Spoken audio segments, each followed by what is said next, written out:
My son staged my funeral to get my inheritance, thinking I was dead for good. The guests mourned while he hid his smile, counting millions.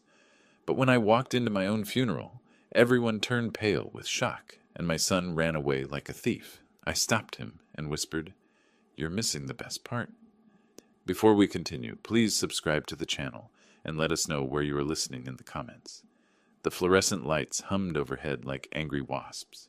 I tapped my platinum card against the reception desk, checking my Rolex for the third time in 2 minutes. Jet lag mixed with whatever bug I'd picked up in Berlin was making my patience thinner than hospital coffee. "Sir, if you could just complete these forms—" "Look, I don't have time for bureaucracy." My voice carried the authority of a man who'd built a $50 million electronics empire from nothing. "I flew back from Europe yesterday. I feel like hell, and I need to see a doctor now, not in an hour. Now." The middle-aged administrator, Patricia Cole according to her nameplate, typed with the enthusiasm of someone counting down to retirement. Her fingers clicked across the keyboard like a woodpecker attacking metal. "Name and date of birth, please." "Orrin Howell, March 15th, 1968. Click, click, click. Then silence. Patricia's face changed. Color drained from her cheeks as she stared at her monitor. She looked at me, then back at the screen, then at me again. "I'm sorry, sir, but there seems to be some kind of error in our system." "What kind of error?" I leaned forward, expensive leather shoes squeaking against linoleum. "Well," she swallowed hard, "according to our records, you're deceased." The words hit me like a physical blow. "Excuse me. It shows here that you died on April 10th, 5 days ago." Her voice dropped to a whisper. "There's a death certificate on file." My legs felt unsteady. The antiseptic smell suddenly seemed overwhelming. "That's impossible. I'm standing right here." Patricia's hands trembled as she scrolled through screens. "The certificate was filed by—" She paused, squinting at the monitor. "Leland Howell, listed as next of kin. My son. Show me." My voice came out rougher than sandpaper. She hesitated, then reached into a filing cabinet. Paper rustled as she pulled out a manila folder. Inside was an official California death certificate, with my name typed in block letters. Cause of death, cardiac arrest. Location, Munich, Germany. "But sir, you're obviously alive. This must be some kind of mistake." "No mistake." The pieces clicked together with mechanical precision. Leland had access to my medical records. He knew my travel schedule. He'd been asking about my will just last month, claiming it was for family planning. I snatched the certificate, studying the forged signature that looked convincingly like mine. Every detail was perfect, except for one crucial fact. I was breathing. "I need a copy of this." Patricia fumbled with the copier, her hands shaking. "Mr. Howell, we should probably call the police. This is fraud, identity theft." "Not yet." I folded the copy into my jacket pocket. "I need to understand what's happening first." Walking toward the exit, my mind raced through possibilities. Leland thought I was dead. He'd filed papers, probably started inheritance procedures. The inheritance worth $50 million. My own son had killed me on paper. The automatic doors slid open and California sunlight hit my face. Somewhere in this city, people were probably planning my funeral, while my supposed heir counted his premature windfall. Time to prove that rumors of my death had been greatly exaggerated. The 30-minute drive home passed in a blur of rage and disbelief. My hands gripped the steering wheel so tightly my knuckles turned white, the death certificate burning like acid in my jacket pocket. By the time I pulled into my Pacific Heights driveway, the shock had crystallized into something colder, more dangerous. Inside my study, I poured coffee with shaking hands. The ceramic mug felt foreign, as if I was handling it from beyond the grave. Family photos lined my mahogany desk. Leland's graduation from Stanford, our fishing trip to Alaska, his first day at the company. In every picture, he wore that same charming smile that had fooled me for 32 years. I unlocked my filing cabinet with mechanical precision. Important documents were missing. My medical proxy forms, insurance papers, banking authorizations. All had required my signature. All had been in this cabinet 3 weeks ago when I'd left for Europe. The coffee grew cold as I reconstructed the timeline. I departed for Berlin on March 28th. Leland had my house keys, knew my travel schedule, understood exactly when I'd be unreachable in foreign time zones. He'd had 3 weeks to plan this elaborate grave robbery. My phone sat silent on the desk. No missed calls. No concerned messages from friends or business partners. If Leland had announced my death 5 days ago, someone should have tried to contact me. The silence felt orchestrated, calculated. Opening my laptop, I accessed Leland's employee records from our company database. His salary was generous, $200,000 annually. But I'd noticed some concerning signs lately. Expensive watches, a new Tesla, mentions of Vegas trips, a man living beyond his means. I scrolled through financial statements, connecting dots that should have been obvious. Leland's credit cards were maxed out. He'd borrowed against his 401k twice. 3 months ago, he'd asked about early inheritance options, claiming he wanted to buy a house. The house story was fiction. He needed money fast, and $50 million in life insurance plus company assets would solve his gambling debts permanently. All he needed was a death certificate and a few months to establish legal claim before anyone questioned the details. Clever, ruthless, completely underestimating his supposedly dead father. I studied his photo from last year's company picnic. Dark hair, confident smile, wearing the Armani suit I'd bought him for his promotion. He looked like me at that age, ambitious, hungry, willing to take risks. But I'd built something with my risks. He was just stealing. My reflection stared back from the computer screen, pale from illness, older than I felt, but very much alive. Leland had made one crucial miscalculation. He'd assumed I'd stay dead long enough for his plan to work. Standing up, I paced around the study. Leather-bound law books watched from their shelves like silent judges. The grandfather clock in the corner ticked steadily, marking time I'd supposedly run out of 5 days ago. Outside, voices drifted through the window, neighbors talking in hushed tones. I moved toward the sound, catching fragments of conversation about poor Orrin, and so sudden. Black clothing flashed between the hedge. They were dressed for a funeral. My funeral. 9:15 the next morning, and someone was crying on my front porch. I'd spent the night planning, drinking instant coffee, and staring at that death certificate until the words blurred together. Sleep had been impossible. Dead men don't need rest anyway. The doorbell rang twice, followed by muffled voices. I opened the door to find Letitia Green and her husband Barney standing on my steps, both dressed in formal black funeral attire. Letitia held a small bouquet of white lilies. They saw me and froze. Letitia's scream could have shattered windows. "Ghost! Oh, my lord, it's a ghost!" Barney staggered backward, his face turning the color of old newspaper. "Sweet Jesus, Orrin, we thought you were dead?" I stepped onto the porch, closing the door behind me. "So I've heard." Letitia pressed her hand to her chest, breathing like she'd run a marathon. At 70, she was built like a sparrow, but had the lung capacity of an opera singer.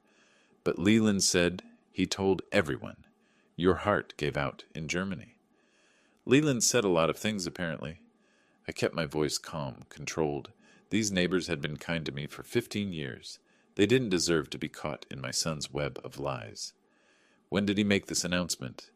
Barney found his voice, though it cracked like a teenager's. "Yesterday morning. Called the whole neighborhood, crying his eyes out. Said you'd collapsed in your hotel, that he was flying your body home for burial." "Flying my body home?" The phrase tasted bitter. "Where's this burial supposed to happen?" "Colma Cemetery," Letitia whispered, still staring at me like I might vanish.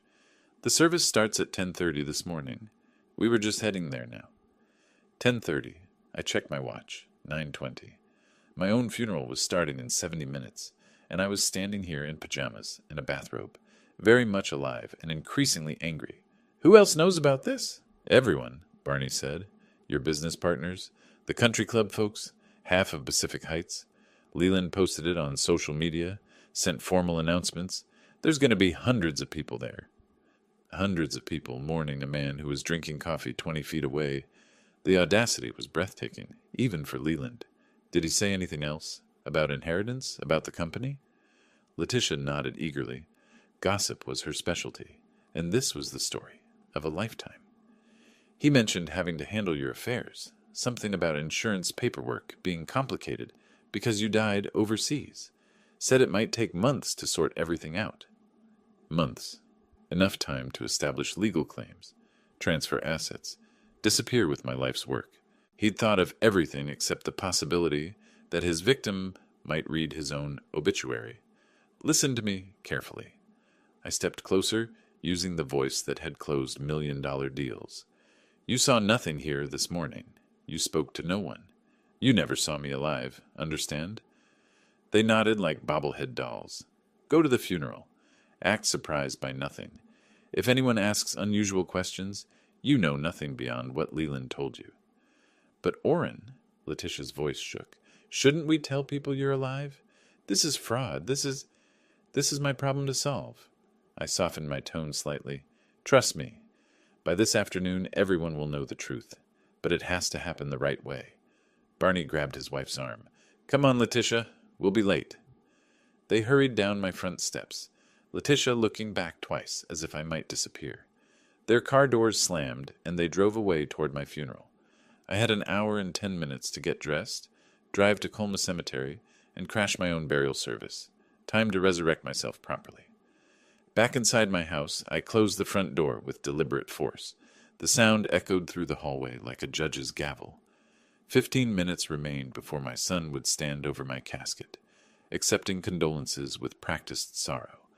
Time enough to understand exactly what I was dealing with. My study felt different now, less like a sanctuary, more like a war room. I flipped the family photographs face down on my mahogany desk. Leland's Stanford graduation smile could watch from the shadows.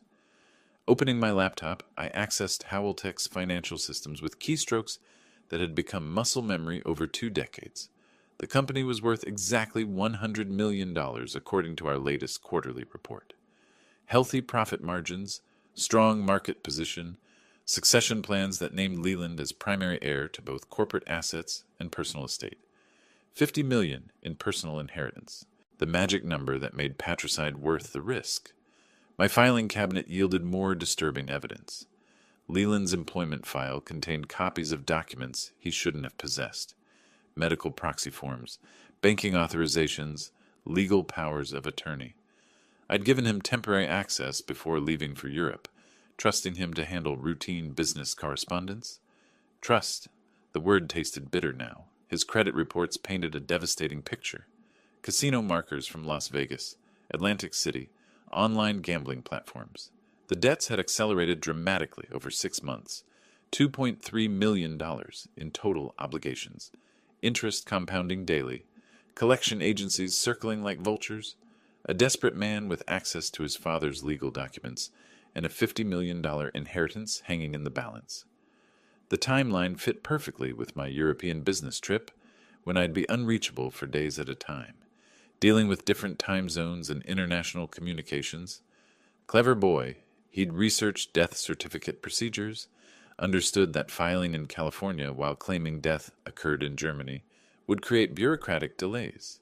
Enough time to establish legal claims, transfer assets, disappear with the money before anyone questioned the details too carefully. The wall clock showed 9:45. 30 minutes until showtime. I pulled up Leland's bank statements on screen. Massive cash withdrawals over the past month. Down payments to bookies, probably. His checking account balance showed negative $4,000. A man drowning in debt, grabbing for a $50 million life preserver. My coffee had gone stone cold, but I barely noticed. The businessman in me admired the audacity, even as the father felt the knife twist deeper.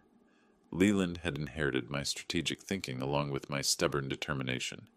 Unfortunately, he'd chosen to use those gifts for fraud instead of building something legitimate. Standing up, I grabbed my car keys from the desk drawer. The Mercedes waited in the garage, ready for a resurrection appearance that would make Lazarus look like an amateur. My son was about to discover that reports of my death had been greatly exaggerated, and that the penalty for premature inheritance was higher than he'd calculated. The garage door rolled up as I backed my silver Mercedes onto the street. Pacific Heights looked peaceful in the morning light, expensive houses hiding expensive secrets behind manicured hedges. I connected my phone to the car's system and dialed Donald's office, while navigating toward Highway 280. Barney, Goldman and Associates. This is Donald. Donald, it's Orrin. I need your immediate attention on something rather urgent. Silence stretched for 5 seconds. Then, Orrin? But I thought... Leland called yesterday saying you died in Germany. Heart attack in Munich. Leland said many things. All of them lies. I merged into southbound traffic, following signs toward Colma. I'm very much alive, and my son has committed fraud on a spectacular scale. This is impossible. I saw the death certificate filing in the county database yesterday evening. Official paperwork, proper signatures, forged signatures, stolen documents. $2 million in gambling debts provided the motive. A delivery truck cut me off, and I smoothly changed lanes. Donald, I need you to file emergency fraud charges immediately. Civil lawsuit, criminal referral, whatever stops him from accessing inheritance funds. Computer keys clicked rapidly in the background. I'm pulling up the case files now. The death certificate shows... Wait, this signature looks off. The pressure points are wrong, and the handwriting analysis software is flagging inconsistencies. Because I didn't sign it. I was drinking beer in a Berlin hotel when that document was supposedly notarized in Munich. My legal assistant mentioned something yesterday about expedited inheritance procedures. Leland requested fast-track processing due to international complications. Donald's voice sharpened with professional anger. The scheming little bastard played our firm like a violin. Traffic slowed as we approached the cemetery exit. Dozens of cars lined the road ahead. My funeral procession creating a traffic jam on Highway 280. How quickly can you file injunctions? I'm already drafting paperwork, emergency hearing request, asset freeze, fraud investigation. Judge Martinez owes me favors from the Peterson case last year. Paper rustled through the phone speaker. But Orrin, this is going to be messy. Media attention, family scandal, business implications. Let it be messy. Leland chose this battlefield when he decided to kill his father for money. Where are you right now? I turned into the cemetery parking lot, counting at least 40 vehicles scattered across the asphalt. Black sedans, luxury SUVs, even a few limousines. Leland had orchestrated quite a production. Arriving at my own funeral, Colma Cemetery, about to make an entrance that'll give everyone present something to remember. Jesus Christ, Orrin, think about this. Crashing your own funeral could backfire legally. Let me handle this through proper channels. Proper channels take time. Every minute Leland maintains this charade strengthens his legal position. I parked between a black Cadillac and a white Mercedes hearse. File your paperwork. I'll handle the dramatic revelation. This could traumatize people, elderly relatives, business associates. Leland should have considered that before committing fraud. Through my windshield, I could see mourners gathering near the chapel entrance.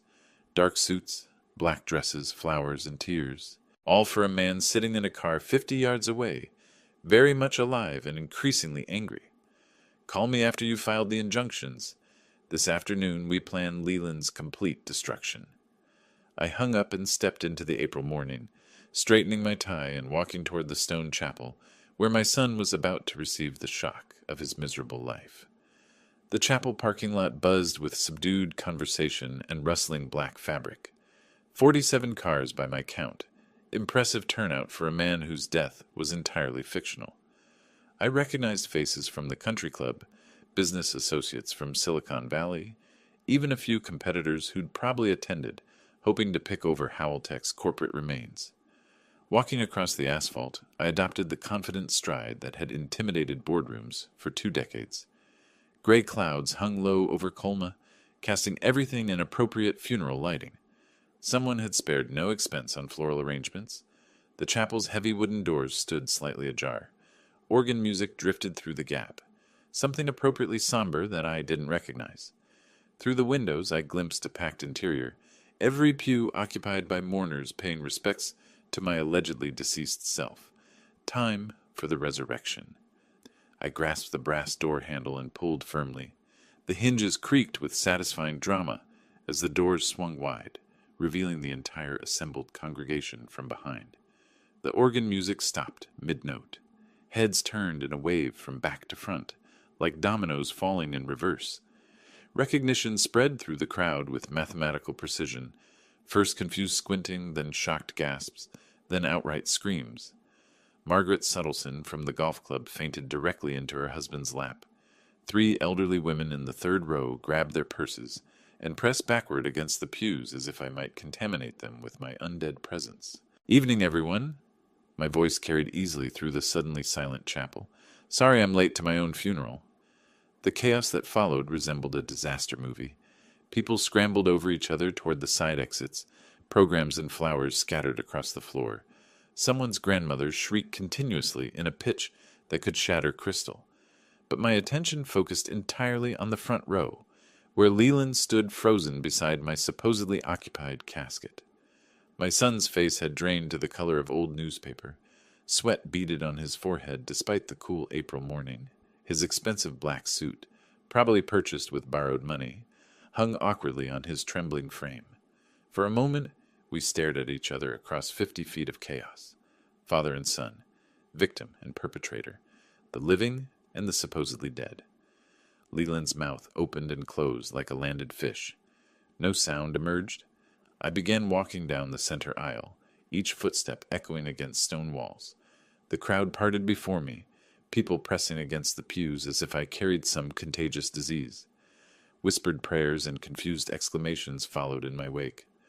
"Hello, son!" My voice cut through the pandemonium with surgical precision. "Surprised to see me?" Leland's knees buckled. He grabbed the edge of my casket for support, irony so thick you could slice it with a knife. The funeral director, a thin man with nervous hands, approached from the side. "Sir, I don't understand what's happening here. We have a death certificate, legal documentation. You have fraud?" I kept walking, never breaking eye contact with Leland.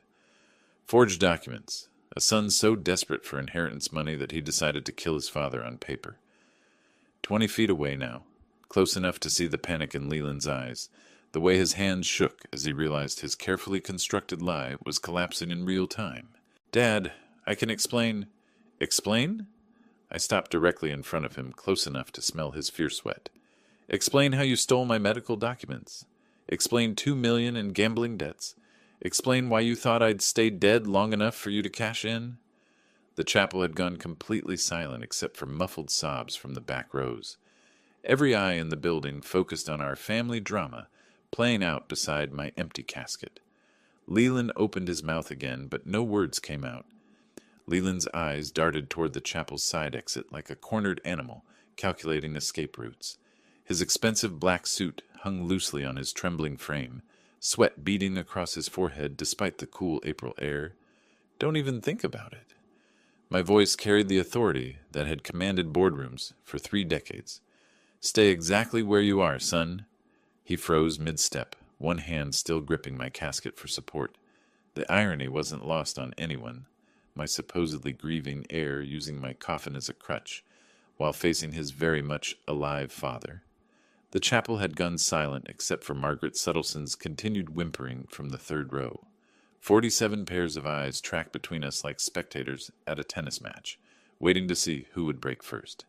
"Dad, please, I can explain everything." "Explain?" I walked to the front podium, placing my hands on the lectern where someone had planned to deliver my eulogy. "Explain how you forged medical documents while I was drinking beer in Berlin. Explain $2.3 million in casino debts. Explain why you filed my death certificate 5 days before I even knew I was sick." Gasps rippled through the crowd. Mrs. Henderson from the country club clutched her pearls, like they might protect her from the family scandal unfolding before her eyes. Leland's face cycled through emotions faster than a slot machine. Panic, denial, calculation, desperation. "The debts aren't that much. You're exaggerating. Bank of America disagrees. So does Caesar's Palace, the Bellagio, and about 6 online gambling platforms." I pulled out my phone, scrolling through the screenshots I'd taken that morning. "Want me to read the exact figures? With interest calculations?" His mouth opened and closed soundlessly. In the fluorescent chapel lighting, he looked older than his 32 years, worn down by months of living beyond his means, and deeper in debt with each desperate bet. "You had access to my medical proxy forms," I continued, my voice echoing off stone walls. "You knew my travel schedule, my insurance policies, my banking authorizations, everything you needed to declare me dead and start collecting inheritance payments." "That's not..." I never meant, his voice cracked like a teenager caught stealing, you never meant to get caught. I stepped closer, close enough to smell his fear sweat mixing with expensive cologne. The plan was elegant, I'll give you that. File the death certificate while I'm overseas. Establish legal claims before anyone questions the details. Disappear with $50 million before your father's body makes it home from Germany. The crowd's murmur grew louder. Business associates whispered among themselves, calculating the professional implications. Family friends looked between shock and disgust, watching a son destroy his father's reputation for money. Except I didn't die. My voice dropped to a whisper that somehow carried throughout the chapel. Inconvenient for your timeline, wouldn't you say? Leland backed against the wall, trapped between my advancing presence and the crowd's judgment. His expensive watch, probably purchased with borrowed money, caught the light streaming through stained glass windows. I needed the money, Dad. The creditors. They were threatening. So you killed your father instead of asking for help? The question hung in the air like incense smoke. Somewhere in the back rows, someone started crying. Whether from emotion or shock, I couldn't tell. Outside, car doors slammed in rapid succession. Heavy footsteps approached the chapel entrance, moving with purpose across the gravel parking lot. Donald had arrived right on schedule. The chapel doors burst open with the force of a man on a mission. Donald strode down the center aisle, carrying a leather briefcase and the confidence of someone who'd spent 20 years dismantling fraudsters in court. His gray suit cost more than most people's cars, and every line of his body screamed serious legal trouble. Leland Marcus Howell? His voice boomed across the stone chamber with courtroom authority. My son pressed himself further against the wall, looking like he wanted to dissolve into the stonework. Yes, that's me. You're served. Donald's hand shot forward with papers that cracked like a whip in the chapel silence. Civil fraud lawsuit, criminal complaint referral, emergency asset freeze, and federal wire fraud charges. Court appearance scheduled for Monday morning, 9 a.m. sharp. The legal documents scattered across the floor like wedding confetti, but nobody was celebrating. Leland stared at the papers as if they might spontaneously combust and save him from their contents. Federal charges? Margaret Suttleson's voice rose to a squeak. What does that mean? Donald turned toward the crowd with the practiced ease of someone comfortable explaining complex legal matters to laypeople. It means Mr. Howell here committed felony fraud across state lines, forged government documents, and attempted to steal approximately $50 million through inheritance fraud. A collective gasp swept through the chapel. Several elderly relatives started fanning themselves with funeral programs. Outside, more vehicle doors slammed. Through the stained glass windows, I could see news vans pulling into the cemetery parking lot. White trucks with satellite dishes and cable company logos sprawled across their sides. How did the media find out? Leland's voice climbed toward hysteria.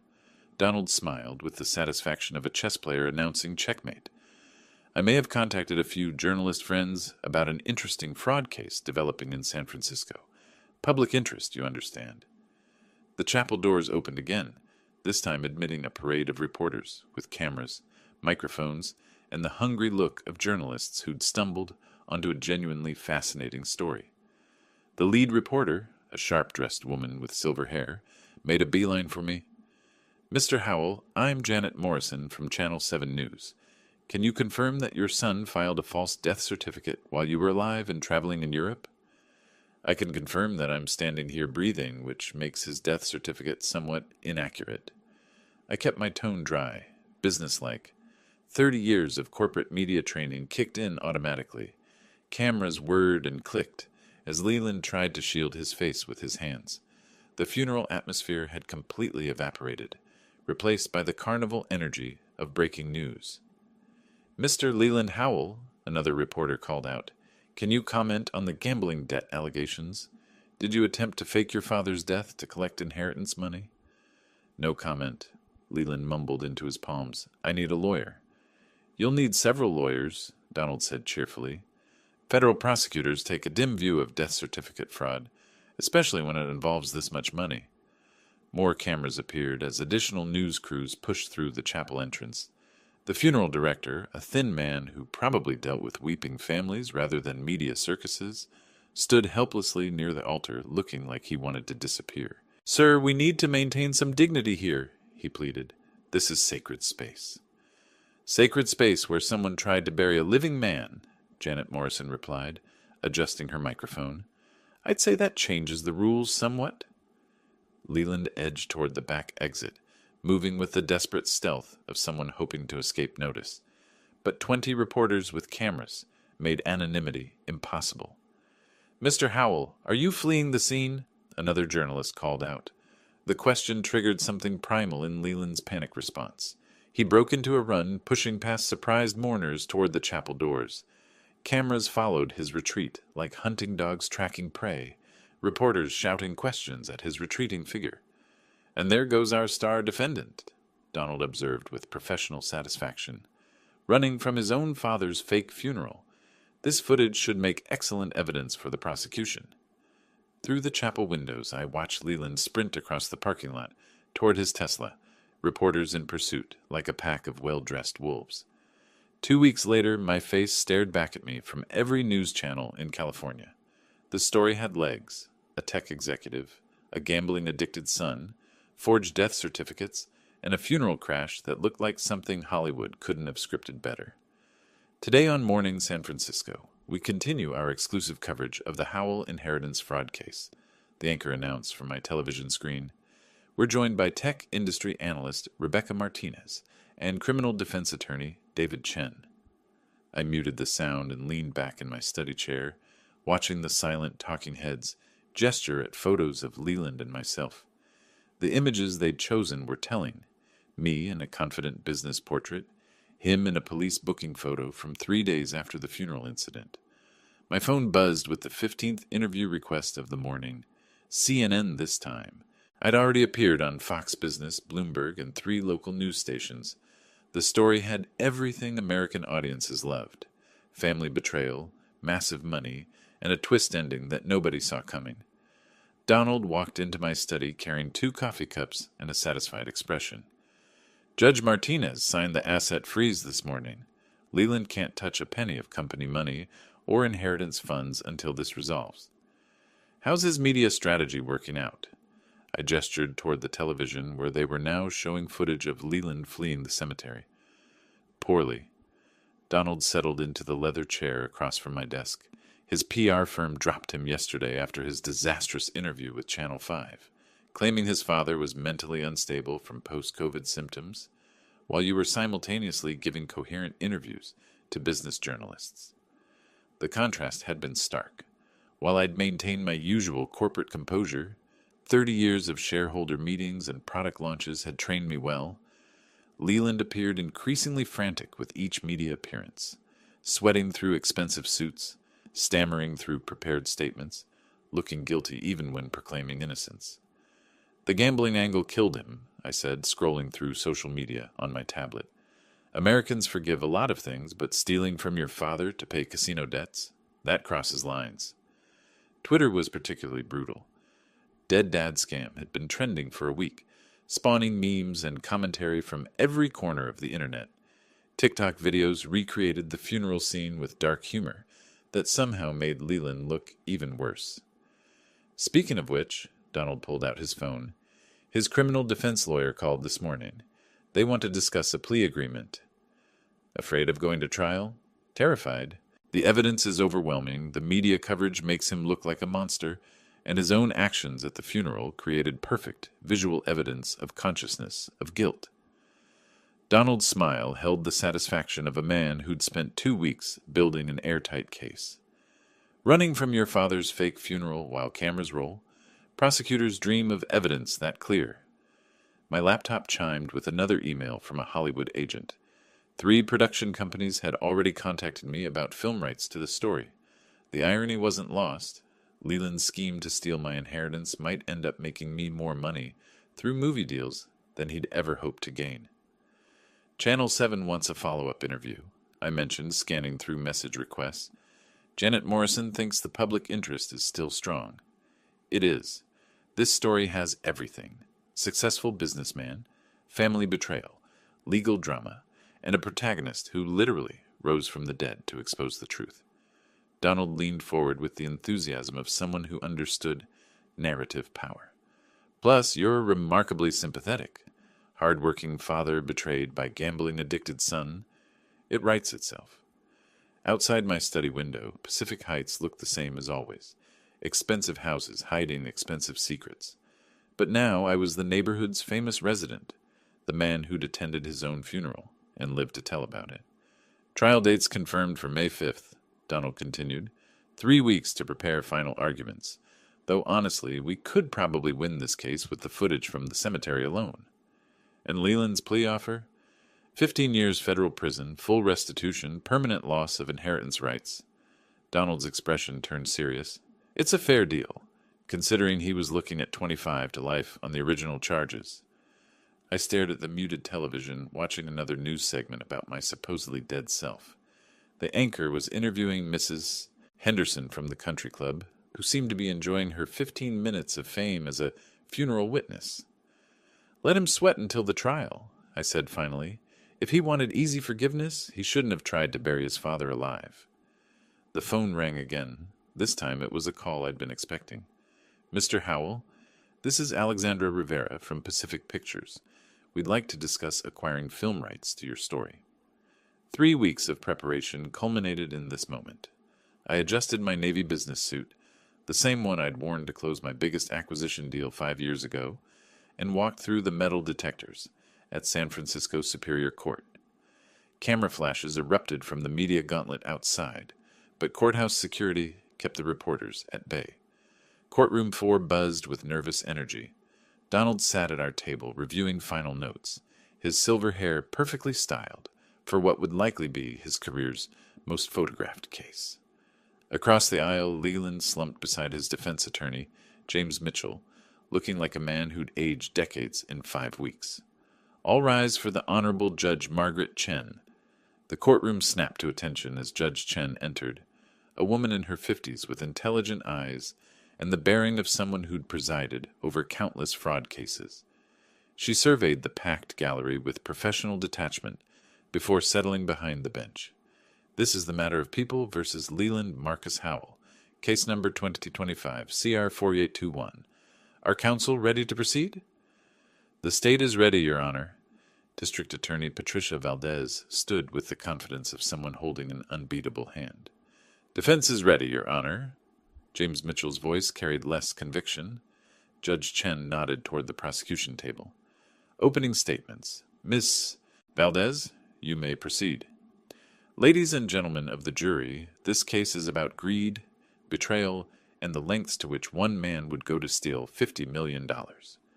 Valdez's voice carried throughout the silent courtroom. The defendant, Leland Howell, filed a false death certificate for his own father, while that father was alive and traveling in Europe. His motive was simple: inherit $50 million before anyone discovered his massive gambling debts. She gestured toward our table.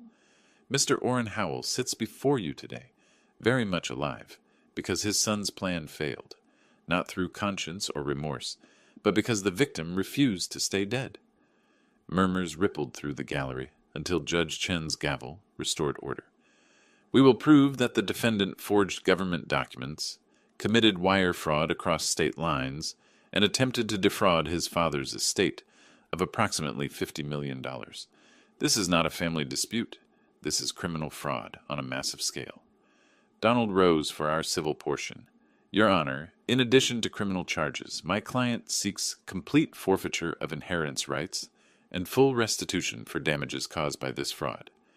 Mr. Howell trusted his son with access to private documents. That trust was violated in the most fundamental way possible. James Mitchell's opening felt desperate from the first sentence. Ladies and gentlemen, my client made mistakes, but fraud requires intent to deceive, and I will show you that Leland Howell genuinely believed his father had died in Germany. Post-pandemic stress, family communication problems, and a series of unfortunate coincidences created a perfect storm of misunderstanding. The defense strategy was clear: claim confusion rather than admit calculation. Mitchell painted Leland as a confused son, overwhelmed by grief and financial pressure. making honest mistakes under stress. Mr. Howell suffered from gambling addiction, a recognized medical condition that impaired his judgment. When he received what he believed was confirmation of his father's death, he acted in good faith to handle estate matters. This is tragedy, not fraud. Judge Chen called the first witness. The state may call Mr. Orrin Howell. I walked to the witness stand with measured steps, placing my hand on the Bible for swearing in. The courtroom fell silent as I settled into the chair, looking directly at the jury, 12 faces representing justice I'd waited months to receive. Mr. Howell, Valdez began, please tell the jury where you were on April 10th, 2025. I was in Berlin, Germany, attending a technology conference, very much alive and posting updates to social media every day. And where was your death certificate filed on that same date? According to hospital records, in San Francisco, claiming I died of cardiac arrest in Munich, a city I never visited during that trip. The questioning continued methodically. My European travel receipts, hotel records, conference attendance logs, social media posts, a paper trail proving I was alive and documented when my son declared me dead. Did you give your son permission to file a death certificate? No. I gave him temporary access to handle routine business correspondence while I traveled, not to kill me on paper and collect my inheritance. Laughter rippled through the gallery despite the gravity of testimony. Cross-examination proved Mitchell's desperation. Mr. Howell, isn't it true that you and your son had a strained relationship? We had normal business disagreements, nothing that justified fraud. Your son was under tremendous financial pressure, wasn't he? Yes, from gambling debts he chose to accumulate. Could family communication failures have led to genuine confusion about your condition? I leaned forward slightly, meeting his eyes. Counselor, I was posting photos of German restaurants on Instagram while he was filing my death certificate. The only confusion was his belief that he wouldn't get caught.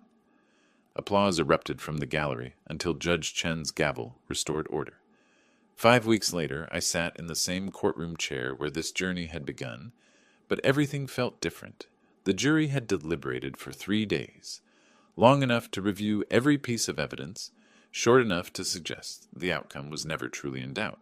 As the jury reached a verdict, Judge Chen's voice carried the formal weight of justice about to be served. The foreman, a middle-aged engineer who'd nodded appreciatively during my testimony, stood with papers that would determine my son's fate. We have, Your Honor. On the charge of filing false government documents, how do you find? Guilty. On the charge of wire fraud, how do you find? Guilty. On the charge of attempted inheritance fraud, how do you find? Guilty. Each word hit like a judge's gavel, final and irreversible. Beside his lawyer, Leland's face drained to the color of old newspaper. His hands trembled as reality settled around him like cement. On the civil matter of inheritance forfeiture, how do you find in favor of the plaintiff? Complete forfeiture of all inheritance rights, Your Honor. Donald's hand found my shoulder, squeezing once with 20 years of friendship compressed into that single gesture. We'd won everything: criminal conviction, civil judgment, complete vindication. Judge Chen consulted her notes before addressing Leland directly. Mr. Howell, please rise for sentencing. Leland struggled to his feet, requiring Mitchell's support to remain upright. The court sentences you to 3 years supervised probation, $500,000 in fines, 1,000 hours of community service, and complete forfeiture of inheritance rights, totaling $50 million. Judge Chen's voice remained steady, professional. Additionally, you are banned from any involvement in your father's business enterprises or estate management. Your Honor, Mitchell interjected, my client wishes to file an immediate appeal. That is his right, but this conviction stands pending appellate review. Judge Chen's gavel fell with finality. Court is adjourned. The gallery erupted in applause and shouting as reporters rushed toward the exits to file their stories. I remained seated, watching my son crumble beside his lawyer's table. 32 years of fatherhood ending in criminal conviction and permanent exile from family fortune. Donald leaned close, speaking under the courtroom chaos. It's over, Orrin. Complete victory. Justice, I corrected, not victory. Justice. We stood together, walking toward the courtroom exit where reporters waited with microphones and cameras. Outside, San Francisco sunshine felt different, cleaner somehow, like air after a thunderstorm washes away humidity. "Mr. Howell," Janet Morrison from Channel 7 pushed forward with her microphone. "How does it feel to have your son convicted of fraud?" "It feels like the system worked exactly as designed. Truth prevailed over deception, evidence over manipulation." I paused, choosing words carefully. I take no pleasure in my son's conviction, but I'm satisfied that justice was served. "What's next for you and your company?" "That," I said, "remains to be seen." Donald and I walked down the courthouse steps toward his waiting BMW, leaving behind a chapter that had begun with a death certificate and ended with a living man's complete vindication. The late afternoon sun cast long shadows across the courthouse plaza, where protesters and supporters had gathered throughout the trial. "Dinner?" Donald suggested as we reached his car. "I know a place that serves excellent steaks and doesn't allow cameras." "Perfect. We have business to discuss."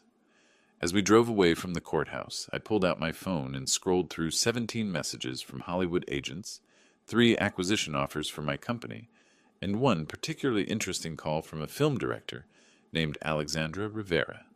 Time to turn legal victory into financial opportunity. The phone rang as we pulled into traffic. Unknown Los Angeles number. "Mr. Howell, this is Alexandra Rivera from Pacific Pictures. I believe we need to talk."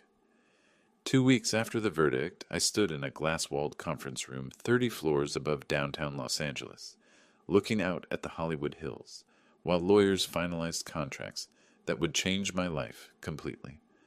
Alexandra Rivera sat across from me, a sharp-eyed woman in her 40s, who directed 3 Oscar-nominated films and understood exactly why my story would captivate audiences. "The studio is prepared to offer $2 million for exclusive film rights," she said, sliding contracts across the mahogany table.